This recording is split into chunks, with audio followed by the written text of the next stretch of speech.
Hello नमस्कार साथियों, स्वागत है आपका हमारे इस YouTube channel mission RS digital classes पर। तो कैसे हैं आप सभी? उम्मीद करता हूं कि सभी अच्छे होंगे और निरंतर अपनी पढ़ाई में व्यस्त होंगे।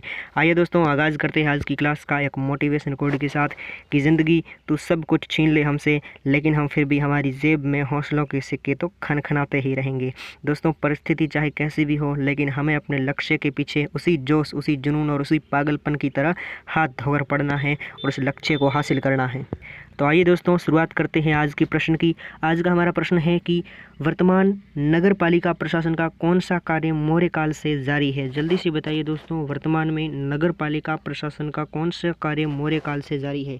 ए शिल्पकारों का संरक्षण, बी वस्तुओं की कीमतें निर्धारित करना, सी नाप तोल के बांटों का संरक्षण, डी है जन्म मृत्यु का पंजीकरण। तो जल्दी से बताइए इसका आंसर, जल्दी से बताइए दोस्तों, जल्दी से बताइए।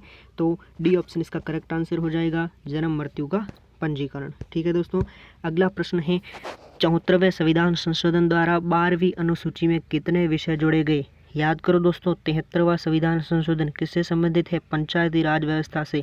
किससे संबंधित है? 73वां संविधान संशोधन पंचायती राज व्यवस्था से संबंधित है। और वो कौन सी अनुसूची में है? 11वीं अनुसूची में। और 73वें संविधान संशोधन में कितने विषय सूचीबद्ध है? 29 विषय सूचीबद्ध है। और याद करो दोस्तों, 74वां संविधान संशोधन 12वीं अनुसूची से संबंधित है, जो नगरीय व्यवस्था से संबंधित है, और इसमें 18 विषय सूचीबद्ध है। तो सी ऑप्शन इसका करेक्ट आंसर हो जाएगा। अगला प्रश्न है हमारा, बड़े बड़े शहरों में नगर विकास न्यास यानी यूआईटी के अध्यक्ष की नियुक्ति किसके द्वारा की जाती है? ए राज्यपाल द्वारा, बी राष्ट्रपति द्वारा, सी मुख्य न्यायाधीश द्वारा, डी राज्य सरकार द्वारा। जल्दी से बताइए, बड़े शहरों में नगर विकास न्यास के अधिकारी की नियुक्ति किसके द्वारा की जाती है? तो डी ऑप्शन इसका करेक्ट आंसर हो जाएगा, राज्य सरकार द्वारा लागू की जाती है। अगला प्रश्न है, स्वतंत्रता के पश्चात नगर पालिका अधिनियम किस वर्ष लागू हुआ? बताओ दोस्तों, स्वतंत्रता के पश्चात नगर पालिका अधिनियम किस वर्ष लागू हुआ? तो 1952 में लागू हुआ। बी ऑप्शन इसका करेक्ट आंसर हो जाएगा। अगला प्रश्न है हमारा, 74वां संविधान संशोधन अधिनियम 74वां संविधान संशोधन अधिनियम जिसके द्वारा नगरीय स्वशासन की संस्थाओं को संवैधानिक दर्जा दिया गया, कब लागू किया गया? याद करो दोस्तों, 74वां और 73वां संविधान संशोधन मैंने आपको कल बताया था कि संविधान संसद में कब पारित किए गए? 1992 को पारित किए गए। और संवैधानिक दर्जा कब दिया गया दोस्तों? बी ऑप्शन इसका करेक्ट आंसर हो जाएगा, 1 जून 1993। चलते हैं आगे। अगला प्रश्न है, स्वतंत्रता से पूर्व नगर निगम की स्थापना सर्वप्रथम कहाँ की थी? ध्यान से पढ़ना दोस्तों, स्वतंत्रता से पूर्व नगर निगम की स्थापना सर्वप्रथम कहाँ की थी? याद करो दोस्तों, कल आपको बताया था कि स्वतंत्रता से पूर्व नगर पालिका की स्थापना कहाँ की गई थी? माउंट आबू में की गई थी। कहाँ की गई थी? माउंट आबू में। ठीक है। और स्वतंत्रता से पूर्व नगर निगम की स्थापना कहाँ की? डी ऑप्शन इसका करेक्ट आंसर हो जाएगा, उदयपुर में की गई थी। चलते हैं आगे। अगला प्रश्न है, 74वें संविधान संशोधन अधिनियम के अनुसार निम्न में से जो नगर निकाय नहीं है? याद करो दोस्तों, नगर निकाय के अंतर्गत कौन कौन आता है? नगर परिषद आता है, नगर निगम आता है और नगर पंचायत आती है। लेकिन ग्राम पंचायत नहीं आता है।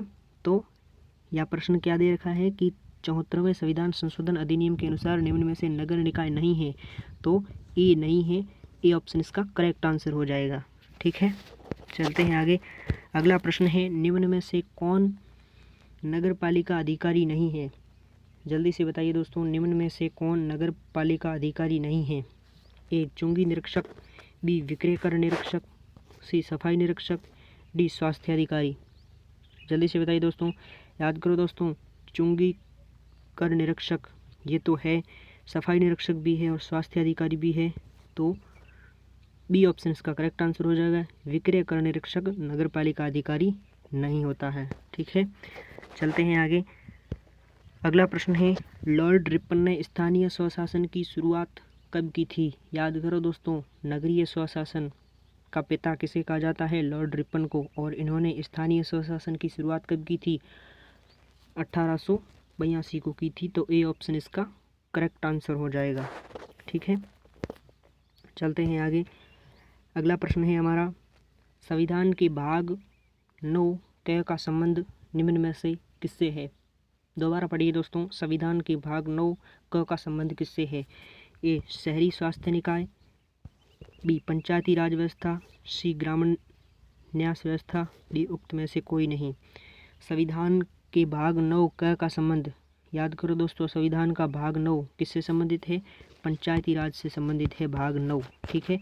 और भाग 9 क या फिर इसे हम कह सकते हैं कि भाग 9 ए, यानी एग्जाम में भाग 9 क भी आ सकता है और भाग 9 ए भी आ सकता है।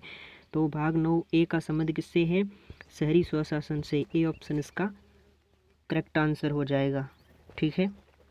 चलते हैं आगे, फटाफट से रिवीजन कर लेते हैं कल वाले प्रश्नों का। राजस्थान में सर्वप्रथम नगरपालिका की स्थापना 1864 में कहाँ की थी? जल्दी से बताइए। माउंट आबू में की थी। और नगर निगम की स्थापना कहाँ की थी?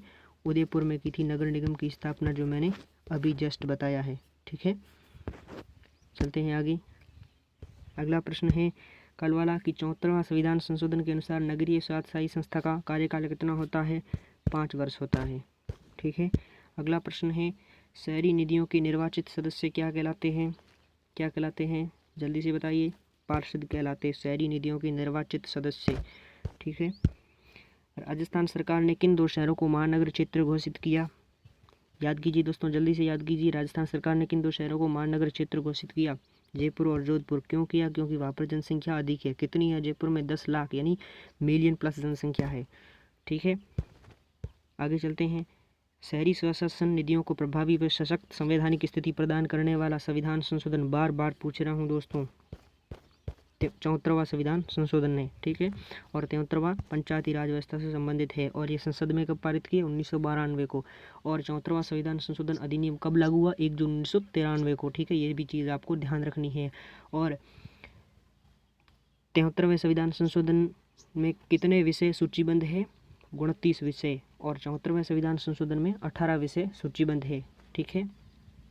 ये भी चीज़ आपको ध्यान रखनी है। और 73वां संविधान संशोधन की अनुसूची कौन सी? 11वीं। और 74वें संविधान संशोधन की अनुसूची कौन सी है? 12वीं। और 73वें संविधान संशोधन का भाग कौन सा है? 9। और 74वें संविधान संशोधन का भाग कौन सा है? 9 क या फिर 9 ए कह सकते हैं, ठीक है। चलते हैं आगे। अगला प्रश्न है स्थानीय स्वशासन का पिता किसे कहा जाता है? लॉर्ड रिपन को कहा जाता है, ठीक है। अगला प्रश्न है शहरी स्वशासन की सूची का विषय है? राज्य सूची का विषय है, ठीक है।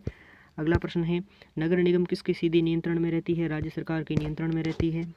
अगला प्रश्न है शहरों में जन्म मृत्यु के पंजीकरण का उत्तरदायित्व किसका है? शहरी निकाय का है, ठीक है। अगला प्रश्न है शहरी निकाय यदि कोई कर आरोपित करना चाहे तो उसको किसकी अनुमति लेनी होगी? राज्य सरकार की अनुमति लेनी होगी। ये कल वाला प्रश्न आपके लिए नगर निकाय की 2 बैठकों के मध्य न्यूनतम अंतराल कितना रहना ज़रूरी है? आप में से किसी ने कमेंट में नहीं बताया, तो 60 दिवस का अंतराल रहना ज़रूरी है, ठीक है। ये आपके लिए आज का प्रश्न हो गया। नगर परिषद का मुख्य कार्यकारी अधिकारी कौन होता है?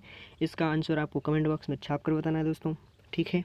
ये थी आज की क्लास। कैसी लगी? अगर अच्छी लगी है तो लाइक और सब्सक्राइब ज़रूर करें। और ये है आज का हमारा विशेष ऑफ़र आपके लिए कि ईओ और आरओ का कंप्लीट पीडीएफ नोट्स है बी पार्ट। वैसे तो मैंने यूट्यूब पर करवा रखा है, लेकिन आपको पीडीएफ चाहिए तो इस व्हाट्सएप नंबर पर कांटेक्ट कीजिए, तो आपको पीडीएफ उपलब्ध हो जाएगी, ठीक है दोस्तों।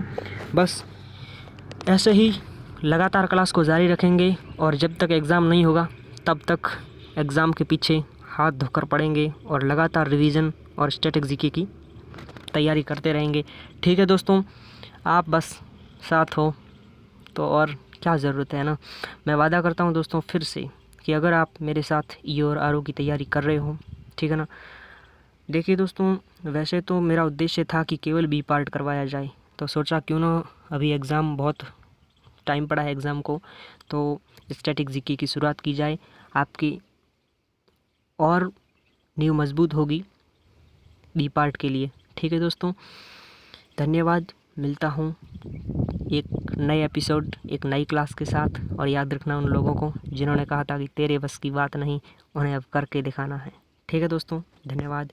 जय हिंद, जय भारत। और हाँ, इस वीडियो की अगर आपको पीडीएफ चाहिए तो मैं टेलीग्राम में दे दूँगा। डिस्क्रिप्शन में टेलीग्राम की लिंक है, वहाँ से आप टेलीग्राम से जुड़ जाइए, या फिर चैनल के अबाउट सेक्शन में टेलीग्राम का लिंक है, वहाँ से भी आप जुड़ सकते हैं, ठीक है। इस प्रश्नों की मैं पीडीएफ दे दूंगा। ठीक है दोस्तों, 10 मिनट की क्लास थी और 10 मिनट आपको खुद के लिए देने हैं।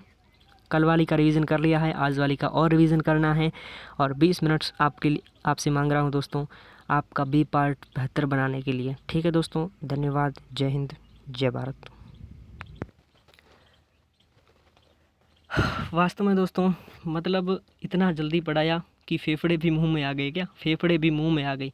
ठीक है दोस्तों, इसलिए चैनल को सब्सक्राइब करें, लाइक करें। धन्यवाद, धन्यवाद। जय हिंद, जय भारत।